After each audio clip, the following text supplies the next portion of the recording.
আজকে কি ঘুমাবে বাইরে রুমের মধ্যে নিয়ে কয় রে বিনিয়ামিন বল আমার বাবা কেমন আছে।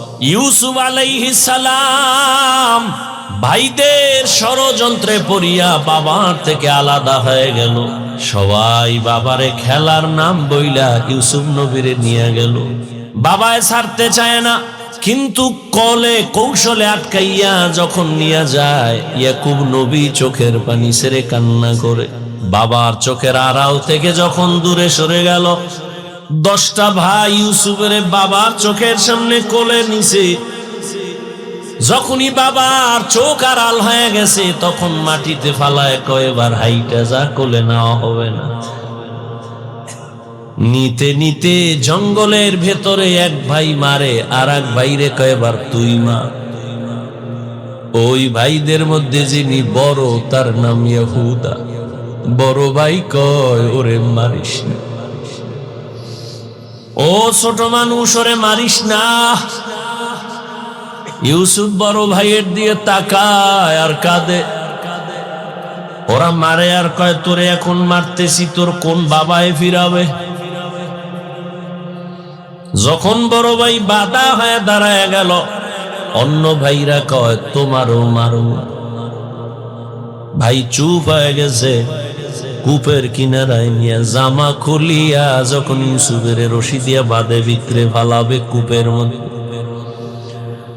ইউসুফ নবীরে যখন ফালায় অন্ধকার ময়লা পানির ভেতরে, আমার আল্লাহ বরদাস্ত করতে না পেরে বলে জিবরাইল যাও আমার ইউসুফের বস্ত্র যেন না খুলে জান্নাতি একটা জামা নিয়ে পরায়া দাও, আর নিচে পাথর দেও, ময়লা পানি যেন ইউসুফের গায়ে স্পর্শ না করে।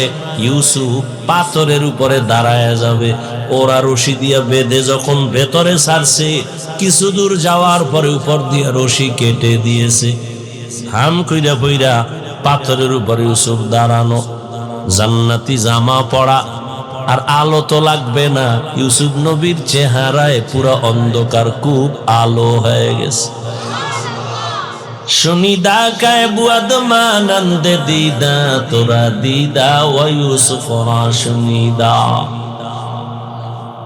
সবাই চলে গেল। কৃত্রিম রক্ত লাগায় বাবারে ধোকা দিছে। আপনারা জানেন বাবাই তো বুঝে ফেলছে, আল্লাহ স্বপ্ন যোগে আগেই জানায় দিছে এই ষড়যন্ত্র চলে। বাবাই বলে না 10 ভাইয়ের কারণে ষড়যন্ত্র। সবাই আনন্দে আছে। ইউসুফের তো বাগে খেয়ে ফেলছে, কিন্তু ফাঁকে ফাঁকে ফাঁকে ফাঁকে 9 ভাই আর খবর নেয় না। বড় ভাই ফাঁকে ফাঁকে যায় খবর নেয়। হালকা পাতলা নাস্তা নিয়ে ইউসুফের রশি দিয়া ভেতরে দেয়। হঠাৎ একদিন আইসে দেখি কূপের মধ্যে ইউসুফ নাই। ওই ব্যবসায়ীরা আইসে রে বালতি নিয়ে পানি উঠাবে, ইউসুফের পায়ে নিয়ে গেছে, কাফেলার মধ্যে নিছে। বড় ভাই পাগলের মতো হয়ে গেল, কই আমার ইউসুফ গেল। অন্য ভাইদের ডাক দিছে, আয় তাড়াতাড়ি, ইউসুফ তো কূপে নাই। মায়া বুঝানোর জন্য ওদের বলছে, কিন্তু ওরা যে ষড়যন্ত্র করবে তাও তো জানছে। বড় ভাইয়ের অন্তরে মায়া। এক পর্যায়ে তো তারে ইউসুফের নিয়ে গেল মিশরে। বিশাল ইতিহাস। আল্লাহ তাআলা একটা সূরাই নাজিল করছেন, সূরা ইউসুফ। মিশরে যখন আল্লাহ পাক ইউসুফ নবীর অর্থমন্ত্রীর দায়িত্ব দিলেন, দুর্ভিক্ষ লেগে গেছে সারা দুনিয়া মিশরের আশেপাশে। ইয়াকুব নবীর এলাকায় দুর্ভিক্ষ, খানা নাই, উপবাস। ইয়াকুব নবী কয় যাও মিশরে, ফ্রি খানা দেয়, যাও তোমরা 9 ভাই, তোমরা 10 জন চলে যাও, যাইয়া তোমরা ওই মিশর থেকে কিছু খানা নিয়ে আসো, আর কিছু টাকা ছিল পুরান টাকা এটাও নিয়ে যাও। খানা আনতে যায় মিশরে। আল্লাহর কি কুদরত। ইউসুফ নবী সিংহাসনে আছেন, দায়িত্বশীলরা খানা দেয় লাইনে দাঁড় করায়া। শাহী গেট দিয়া যখন আওলাদে ইয়াকুব যখন 10 ভাই ঢুকছে, ওরা ঢুইকাই খানার লাইনে দাঁড়াইছে, কিন্তু কেউ জানে না কারা। ইউসুফ দেখেই চিনে ফেলছে আমার সেই 10 ভাই। ইউসুফ নবী গোপন রাখছে, পরিচয় দেয় না। এদের ডাইকা পরিচয়হীন ভাবে নিজেকে পরিচয় গোপন রাইখা এরপরে পরিচয় নিল। আপনারা কোথা থেকে আসছেন? কেনান থেকে আসছেন। আপনাদের আব্বার নাম কি? বলে আব্বার নাম ইয়াকুব। বলে আপনাদের আব্বা কেমন আছে? বলে ভালো। অনেক ভালো। হ্যাঁ, তবে একটা ভাই আমাকে হারায় গেছে। তাই নাকি? বলে হ্যাঁ। পরে কয় আমার আব্বা জান ওই ভাইকে হারায়া কানতে কানতে কানতে কানতে অন্ধ হয়ে গেছে। ইউসুফ নবী পারে না, চিল্লায় কান্না করে, কিন্তু কন্ট্রোলে নিয়ে কয় আপনারা কয় ভাই? কয় আমরা 10 ভাই। কার ভাই নেই? কয় এক ভাই তো হারায় গেছে। আর নাই? হ্যাঁ আর একজন আছে, বিনিয়ামিন। কই? সে আব্বার কাছে। দায়িত্বশীলকে গোপনে বলে দিল ইচ্ছা রকম খানা দে, বস্তা বইরে দিবি। আর ও যে টাকা দিছে ওই টাকাও খানার মধ্যে ঢুকাই দিব, ওরা যেন না দেখে। ইউসুফ নবী বিদায় বেলা বলে দিলেন মেহমানদারি করা, চলে যান। খানা তো বেশি দিন থাকবে না, শেষ হইলে আবার আসবেন। তবে একটা শর্ত, ওই ছোট ভাই আপনাদের সাথে নিয়ে আসবেন, না হয় খানা দেওয়া হবে না। ইউসুফের আপন ছোট ভাই বিনিয়ামিন বাড়িতে যাইয়া 10 ভাই প্রশংসা করে, বাবা মিশরে যে আমগো খানা দিছে অর্থমন্ত্রী বড় ভালো মানুষ, আমাদের আলাদা সম্মান দিছে, মেহমানদারি করাইছে। ওরা তো জানে না আমগো ইউসুফ। খানার বস্তা খুইলে দেখে টাকা যা দিছিলাম তাও ফেরত, আরো খুশি। এইবার আব্বা জান আমাদের একটা শর্ত দিছে, আবার খানা আনতে যাইতে বলছে, তবে ছোট ভাইরে না নিলে দিবে না। বাবা বলে একটারে নিয়ে 250, এটারও ছাড়ো। ইতিহাস বড় করুন। খানা যখন শেষ হয়ে গেল, এবার বিদায় বেলা বাবার সাথে ওয়াদা দিছে এই ভাইরে আর হারাবো না, দাও। এইবার বিনিয়ামিনের নিয়া 11 ভাই মিশরে রওনা। মিশরে যাইয়া আবার ইউসুফ নবীর সাথে মোলাকাত। ইউসুফ নবী বিনিয়ামিনের পাইয়া পারে না, কলিজাটা ফেটে একটা চিৎকার দেয়, কন্ট্রোলে নিয়া বলে আজ আপনারা আমার রাজপ্রাসাদের মেহমান হবেন। সবার জন্য একটা একটা রুম বানাইলো, এক এক রুমে 2 জন করে করে ঘুমাবে। রাতের বেলা শিডিউল করে আপনারা 2 ভাই এক রুমে, আবার 2 ভাই এক রুমে, ঘুরতে ঘুরতে 5 ভাই 10 ভাই 5 রুমে ঢুকে গেল। এখন বাকি রয়েছে 1 ভাই বিনিয়ামিন। বাকি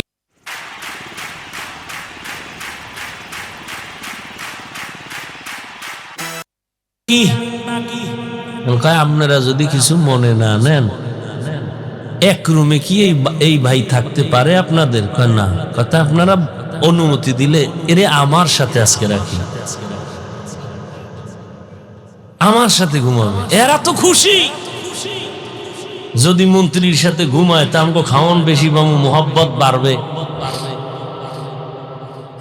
ওরা বললো ঠিক আছে আলহামদুলিল্লাহ। এবার 10 ভাইরে 5 রুমে দিয়া 40 বছরের বিরহের বেদনা অন্তরে জমা। দীর্ঘ 40 বছর পর্যন্ত ভাই বিনিয়ামিন রে দেখে না, বাবা ইয়াকুব রে দেখেন। ইউসুফ আজকে কি ঘুমাবে, বাইরে রুমের মধ্যে নিয়ে কয় রে বিনিয়ামিন বল আমার বাবা কেমন আছে। বিনিয়ামিন কান্না করে, ইউসুফের জন্য দুঃখে দুঃখে বাবা কান্না করে অন্ধ হয়ে গেছে। এক পর্যায়ে ইউসুফ নবী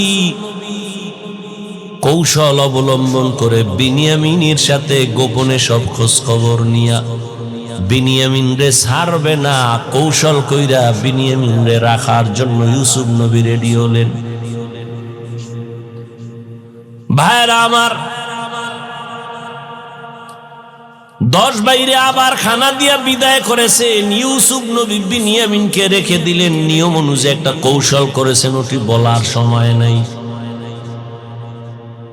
শেষ পর্যায়ে পরিচয় ইউসুফ দিয়া কয়, আমারে চিনবা না, আমি তোমাদের সেই হারানো ভাই ইউসুফ।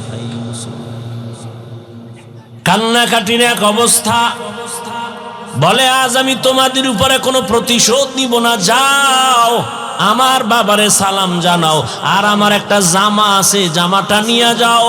আমার আব্বা জান অন্ধ, ওই জামাটা আমারে আল্লাহ জান্নাত থেকে পাঠাইছেন, কূপের মধ্যে যে জামা পরছিলাম ওই জামাটা নিয়ে যাও, আর আমার আব্বাজানের চোখের মধ্যে লাগাইলে আব্বাজানের অন্ধ চোখ ভালো হয়ে যাবে। আর আব্বাজান রে সহ আম্মারে নিয়া তোমরা এইবার সব আমার আমন্ত্রণে মেহমান হয়ে এখানে চলে আসবা। আল্লাহ তাআলা 40 বছর পেরিয়ে যাওয়ার পর মা বাবা ভাইদেরকে মিশরে পৌঁছায় দিলেন।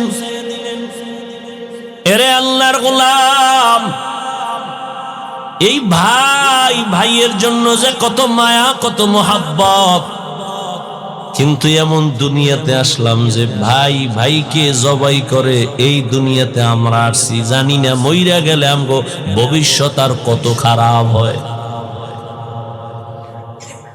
কিয়ামতের ময়দানে ভাই ভাইয়ের থেকে আলাদা হবে, মা আলাদা হবে, বাবা আলাদা হবে, বন্ধু বন্ধুর থেকে আলাদা হবে।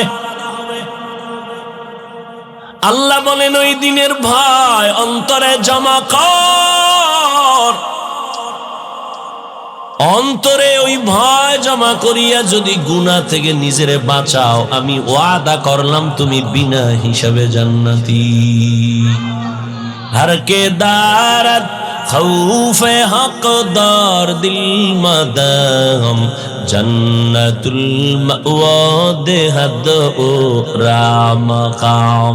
এই ভয়ের নাম খৌফ, এই ভয়ের নাম খশিয়া, এই ভয়ের নাম তাকওয়া। এই ভয়টা জন্মলগ্ন থেকে পাওয়া যায় না, এটা অর্জন করা লাগে। এই ভয় বা তাকওয়া কোথায় তুমি পাইবা? বলে লিকুল্লি শাইইন মা'দিনুন আ মা'দিনুত তাকওয়া কুলুবুল আরিফিন। ভালো ভালো জিনিস রাখার গোডাউন আছে, তাকওয়ার গোডাউন হলো আল্লাহর প্রিয় বান্দাদের কলব। আল্লাহর আরিফিন যারা, তাদের কলব হলো তাকওয়ার গোডাউন। তারা নেক নজর দিবে আর তোমার কলবে তাকওয়ার পাওয়ার ডুববে। এটাকে বলে তাওয়াজ্জুহ। কারণ আল্লাহর প্রিয় বান্দা যারা, আল্লাহর বন্ধু যারা, এদের চোখে পাওয়ার আছে, এদের কলবে পাওয়ার আছে। এই পাওয়ার আল্লাহ দান করেন, তাকওয়ার কারণে দান করেন। কোরআনে এই পাওয়ারের নাম ফুরকান, হাদিসে এই পাওয়ারের নাম হলো ফেরাসাত। ইয়া আইয়ুহাল্লাযীনা আমানু ইন তাত্তাকুল্লাহ ইয়াজআল লাকুম ফুরকানা। মুমিন তাকওয়ার উপরে মুজাহাদা করো, আল্লাহ দয়া করে তোমাকে ফুরকান নামের পাওয়ার দান করবেন। মা মা'নাল ফুরকান হুয়া নূরুম মিন ইলাহি। আল্লাহর দেওয়া একটা নূরের আলো, ওই আলোটা যখন পাবে, ওই আলো দিয়া মা ফুররিকা বিহি বাইনাল হাক্কি ওয়াল বাতিল। আল্লাহর দেওয়া নূরের আলো দিয়া হক বাতিল আলাদা করে বান্দা হকের দিকে অগ্রগামী হয়ে যাবে। قال رسول الله صلى الله عليه وآله وسلم ইত্তাকু ফিরাসাতাল মুমিন ফাইন্নাহু ইয়ানজুরু বিনুরিল্লাহ। আল্লাহর ওলি যারা, আল্লাহর প্রিয় গোলাম যারা, তাদেরকে আল্লাহ ফেরাসাতের পাওয়ার দান করেন। তোমরা সাবধান হে উম্মত, তুমি জীবনে যা দেখবা না, আল্লাহর প্রিয় বান্দা তারা এই ফেরাসাতের পাওয়ার দিয়া অনেক কিছু দেখবেন, আল্লাহর নূরের আলো দিয়া। অতএব তাদের নেক নজর লাগাও তো অন্তরে ভয় চলে আসবে, তাকওয়া চলে আসবে। আর ভয় আসলেই গুনাহ থেকে বাঁচা সহজ হবে। একটা সন্তান মা বাবাকে ভয় করে, তার প্রমাণ মা বাবার সামনে সন্তান অন্যায় করে না, কেন? শাস্তির ভয়। একটা ছাত্র শিক্ষকের ভয় করে, প্রমাণ বলে শিক্ষকের সামনে অন্যায় করে না, কেন? শাস্তির ভয়।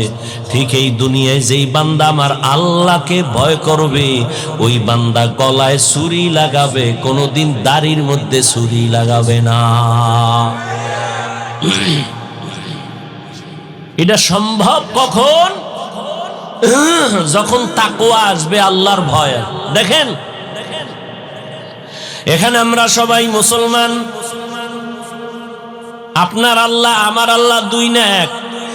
কোরআন, কাবা, ধর্ম, কালেমা, নবী, হাদিস, দুনিয়াতে আসছি সিস্টেম, কাফন তিনটা, তাও কালার সব এক, কবরের সাইজ, কবরের প্রশ্ন তিনটা, সব এক। আপনার আল্লাহ আমার আল্লাহ এক, নবী এক, কোরআন এক, কাবা এক, ধর্ম এক, কালেমা এক, কাফন এক, কালার এক, কবরের সাইজও এক, কবরের প্রশ্ন তাও এক। আপনি আল্লাহ চিনেন, নবী চিনেন, কোরআন চিনেন, হাদিস চিনেন, ইসলাম চিনেন, তা আপনাকে বয়ান করব কেন? বয়ান তো হিন্দুদের করব, খ্রিস্টানের করব, ইহুদিরে করব। ওরা আল্লাহ চিনে না, কোরআন বুঝে না, ইসলাম বুঝে না, ওদের বয়ান করব কখন? হায়াতের শেষ হয়ে গেল, মুসলমানের পিছনে দৌড়াইতে দৌড়াইতে দিন নাই রাত নাই। ফজরের পরে বয়ান, জোহরের পরে বয়ান, আসরের পরে বয়ান, মাগরিবের পরে বয়ান। কুত্তাও এরম দৌড়ায় না যেই পরিমাণ আমরা দৌড়াই। শুধু আমি, হাজার হাজার আলেমরা দৌড়ায় আপনাদের পেছনে। তাবলীগদের মেহনত, পীর মাশায়েখের মেহনত, জুমা, এরপরও আমলনামা শূন্য। মহামারী গজবের করোনা দিয়াও তোমার ঘাড় সোজা হয় নাই, তুমি এখনো গাঞ্জা খাও। মা বাবার সাথে বেয়াদবি, আলেমের সাথে বেয়াদবি, শিক্ষকের সাথে বেয়াদবি, সমাজের মুরব্বীদের সাথে বেয়াদবি। কত ঘাট তেরা তুমি। করোনায় তোমার সামনে কত লাশ হয়ে গেল যুবক। ছাত্র জনতার আন্দোলনে লাশ যুবক, পানির নিচে যুবক লাশ, গাড়ির তলে চাকার নিচে যুবকের লাশ। এরপরও তোমার লাজ হলো না, লজ্জা হলো না। কারণ কি রে বাবা? কপাল যদি পুইরা যায়, আমি হাফিজুর রহমান কেন, মক্কা মদিনার ইমাম কেন, রসুলেও যদি বয়ান করে কপাল খুলে না। যেই রসুলের এক নজর দেখলে ক্ষুধা থাকে না, কেমন মায়ার নবী, সেই নবীকে টানা 13 বছর দেখলো। কত বড় বেঈমান যে 13 বছর বয়ান শুনলো, দেখলো কালেমা পড়ে না। আর অন্যদিকে একটা 27 বছরের যুবক তরবারি নিয়ে দৌড়ায় নবীকে জবাই করবে। নবীর সামনে আইসা চেহারা দেখাই তরবারি ফালায় বলে, নবী আমারে কালেমা পড়ায় দেন। কয় বছরের যুবক? 13 বছর বেঈমান, নবীরে দেখাও কালেমা পড়ে না, আর নবীকে জবাই করতে আইসা কালেমাওয়ালা হয়, এর নাম কপাল। অতএব যতদিন পর্যন্ত আল্লাহর আযাবের ভয় অন্তরে আসবে না, ততদিন গুনাহ ছাড়তে পারবা না। এবং আল্লাহর ভয় ততদিন অন্তরে আসবে না যতদিন পর্যন্ত ওলিয়া উলিয়ার নেক নজর নিবা না। ওলিয়া উলিয়ার নেক নজর না নিলে তাকওয়া আসবে না। কিন্তু যেই চোরারা ওলিয়া উলিয়া মানে না, এগু উপায় কি? নাই এরকম কেউ?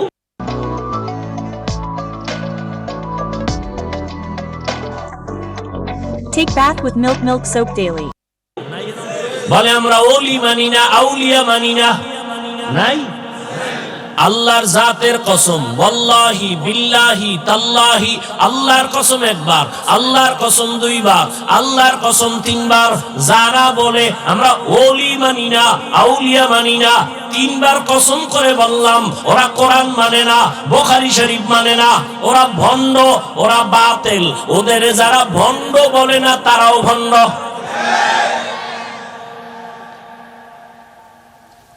আল্লাহ হেদায়েত দান করুন। وأما من خاف مقام ربه ونهى النفس عن الهوى فإن الجنة هي المأوى। আল্লাহর আদালতে দাঁড়াইয়া হিসাব দেওয়ার ভয় অন্তরে জমা করো। এই ভয়টা যখন এসে যাবে তখন স্কুল পড়ুয়া ছেলেও নামাজে দাঁড়ায় যাবে, জেনারেল লাইনের ডাক্তারও দাঁড়িয়ে রেখে দিবে। এরকম নাই?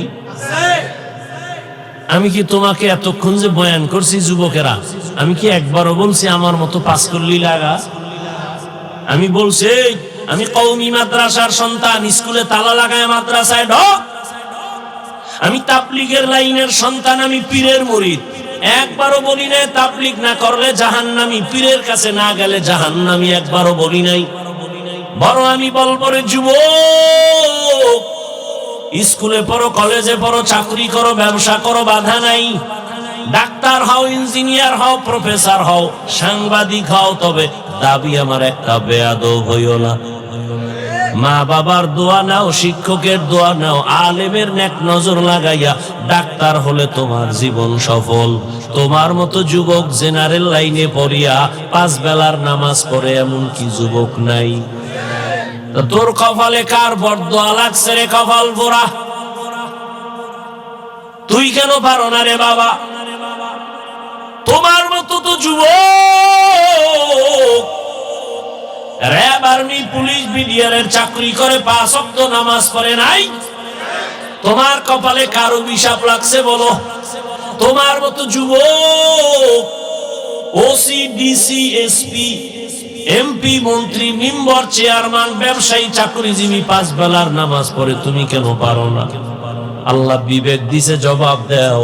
পশুরে বিবেক দেয় না, তোমারে দিছে। তোমার মতো যুবক রাস্তায় গাড়ি চালায়, নামাজ পড়ে, তুমি কেন পারো না?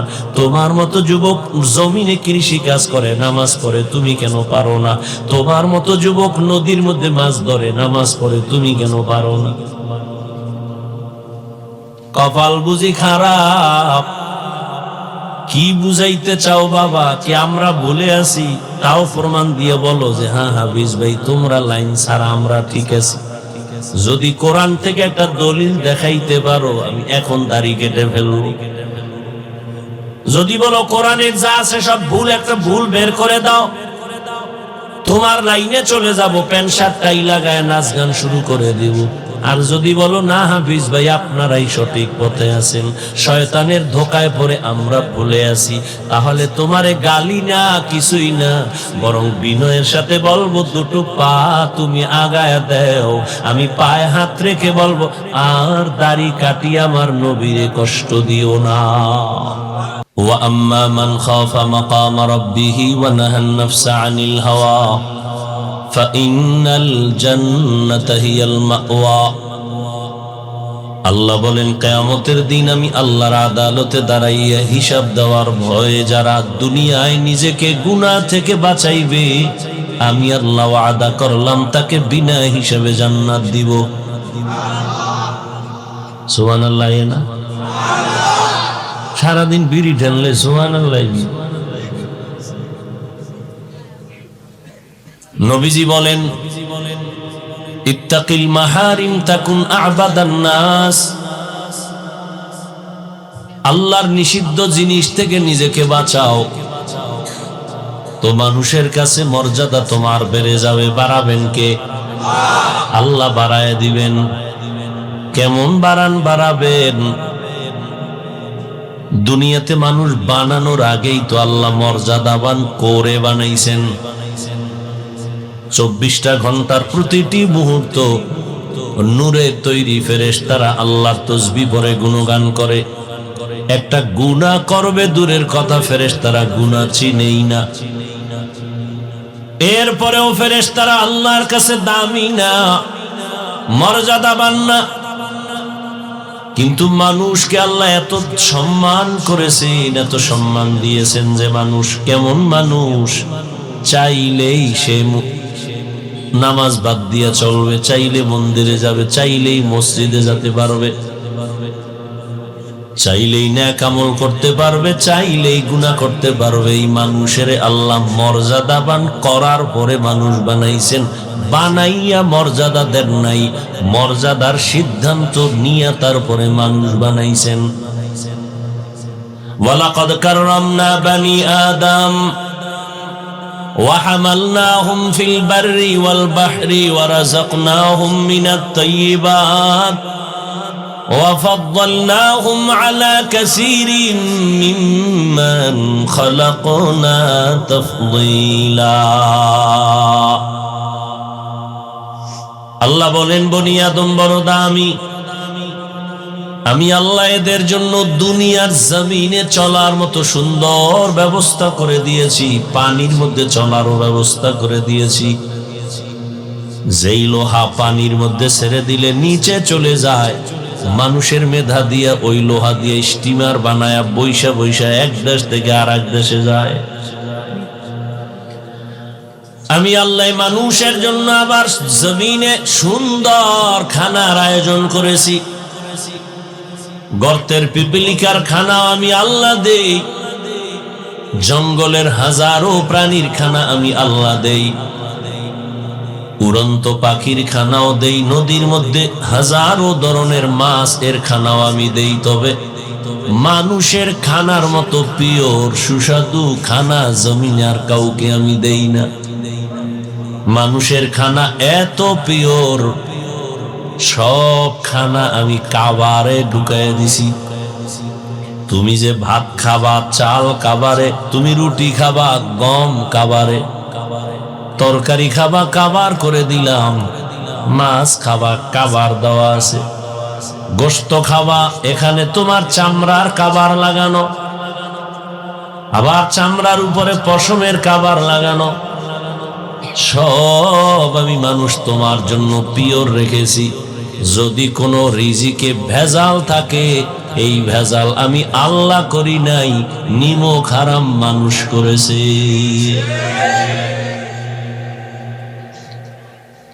মানুষ করেছে মানুষ। এজন্য আমি বলেছি আজ মসজিদে, কালকেও এক ওয়াজে বলছি, পশু পশুর এই পরিমাণ ক্ষতি করে না, মানুষ মানুষের যেই পরিমাণ ক্ষতি করে। এজন্য আল্লাহ বলেন মানুষ বড় নিমক হারাম। ইন্নাল ইনসানা লিরাব্বিহি লাকানুদ। আল্লাহ বলেন তোমার জন্য পিওর খানার আয়োজন করেছি এবং হালাল সুস্বাদু, শরীরের জন্য যেটা তোমার ভিটামিন উন্নতি হবে। আমি আল্লাহ হাজার কোটি ধরনের খানার ব্যবস্থা করেছি। হারাম খাইও না, তুমি হালালটাই খাও, শরীর তাজা থাকবে, ইমানের পাওয়ার বেড়ে যাবে। এবং আল্লাহ বলেন এই মানুষের মধ্যে আমি একের তুলনায় অন্যকে আরো মর্যাদা বাড়াইছি। জিন আর ফেরেশতার তুলনায় মানুষ দামি। আবার এই মানুষের ভেতরে যারা ঈমানওয়ালা তারা অন্যদের তুলনায় আরো দামি। আবার ঈমানওয়ালাদের ভেতরে যারা শুধু ঈমানওয়ালা না আমলওয়ালা, তারা ঈমানওয়ালাদের তুলনায় দামি। আবার আমলের মধ্যে সবাই দামি না, যারা আমলের মধ্য থেকে তাকওয়ার উপরে চলবে তারা আরো দামি। ইন্না আকরামাকুম ইনদাল্লাহি আতকাকুম। আল্লাহ বলেন আমার কাছে দামি ওই ব্যক্তি যার মধ্যে থাকবে তাকওয়া, আল্লাহর ভয়। হরকে দারাত খৌফে হক দার দিল মদম জন্নতুল মাওয়া দেহদ ওরা মাকাম জুজবাহ কচি জে মখা আজ ইনসুজা ফজলে উ আমস্তে দর জুমলা জাহা। তাহলে মানুষ তো সৃষ্টি করার আগেই মর্যাদাবান, আরো মর্যাদা বাড়াবেন তার মানে কি